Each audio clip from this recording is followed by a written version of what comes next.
വെലങ്ങാട് മഞ്ഞച്ചില്ലക്കാരെ സംബന്ധിച്ചിടത്തോളം ഒരിക്കലും അവർ ഓർക്കാൻ ആഗ്രഹിക്കാത്ത, എങ്ങനെയെങ്കിലും മറന്നു പോകണേ എന്ന് ആഗ്രഹിക്കുന്ന ഒരു ദിവസങ്ങളിലൂടെയാണ് കടന്നു പോയത്.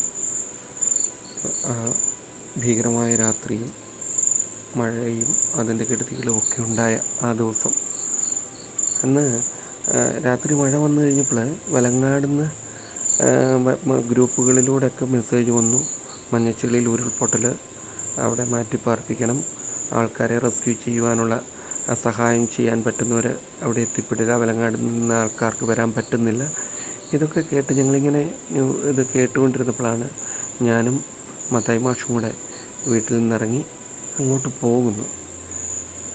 അപ്പോൾ മാഷെന്ന് പറഞ്ഞു കഴിഞ്ഞാൽ മത്തായി മാഷ് എല്ലാ കാര്യത്തിലും, എന്ത് കാര്യത്തിലും വെലങ്ങാടുകാരെ അല്ല മഞ്ഞക്കുന്നുകാരെ സംബന്ധിച്ചിടത്തോളം എന്ത് കാര്യത്തിലും സജീവമായിട്ട് മുന്നോട്ടിറങ്ങുന്ന ഒരു മനുഷ്യനാണ്. അതിപ്പം ഈ മഞ്ഞച്ചില്ലക്കാർക്ക് ഒരു എന്തെങ്കിലും ഒരു പ്രശ്നത്തിനൊരു പരിഹാരമെന്ന നിലയിലൊരു ഒപ്പീനിയൻ സ്വീകരിക്കേണ്ടി വന്നാൽ അതിന് മാഷിൻ്റെ അടുത്ത് വന്ന് ചോദിക്കാം. അതേപോലെ തന്നെ ആളായിട്ട് വന്ന് സഹായം വേണമെങ്കിൽ അതിനും മാഷ് ഓടിയെത്തും. അതേപോലെ തന്നെ ഫിനാൻഷ്യലി എന്തെങ്കിലും ഒരു സഹായം വേണമെങ്കിൽ അതും എപ്പോഴും ഓടിച്ചെല്ലാൻ പറ്റുന്ന ഒരു ഇടമായിരുന്നു അത് മാഷ്.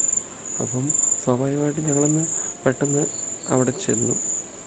അവിടെ ചെന്ന് പിന്നെ പെട്ടെന്ന് തന്നെ അവിടെ നോക്കി, ഞങ്ങളവിടെ നിന്ന സമയത്ത് തന്നെ ഉരുൾ നേരെ വരികയായിരുന്നു. വന്നപ്പോഴേ ഓടി മാറി, എല്ലാവരും ഓടി മാറി. പക്ഷേ മാഷ് മാത്രം ഒറ്റപ്പെട്ടു പോയി. പിന്നെ ഞങ്ങൾ മാഷെ രക്ഷിക്കുവാനൊരു ശ്രമമൊക്കെ നടത്തി, എന്നാലും എന്തോ അത് വിജയിച്ചില്ല. അപ്പം പിന്നെ വരുന്നത് രണ്ടാം ട്രിപ്പ്, അടുത്ത ട്രിപ്പ് ഉരുൾ വന്നത് വലിയൊരു ഉരുള.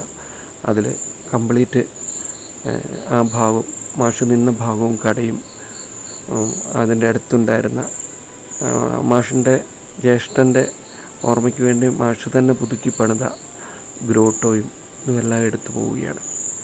അപ്പം